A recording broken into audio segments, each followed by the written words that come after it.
هغه کوم عمل دی چې د یخ په وجه باندې الله تعالی انسان ته دوه انعامات ورکوي، یو دا سړی جهنمی نه وي او بل دا سړی منافق نه وي.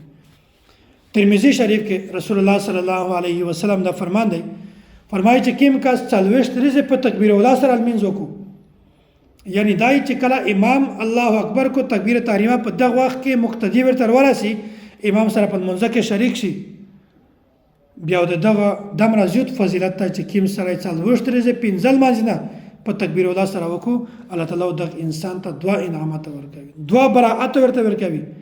یو دا چې الله تعالی دا انسان د جهنم نه وساتي، چې د جهنم نه سړی باد شي، په دا نه غټ انعام چیر دی الله تعالی دغه بدله کې جنت ورکوي، او په آخرت کې په ټول نه غټ انعام جنت دی چې الله تعالی ته د جهنم نه وساتي، جنت درکو.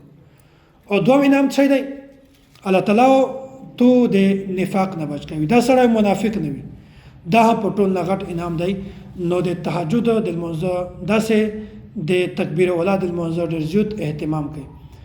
بیا کچېرې میشتوس په عام حالات کې تکبیر اوله دغه اهتمام کې، بیا میشتوس ته په عام وخت کې د تهجد لمونځ توفیق ملاویږي، آن منځینه نوافل سنت مؤکده غیر مؤکده دغه د اهتمام کړل میشتو توفیق ملاویږي. نو کمیش وسنه په دا عمل باندې معمولی لګیا شي، به ان شاء الله د وخت پوره دغه میش د پوره ډېر غټ ذخیره وي.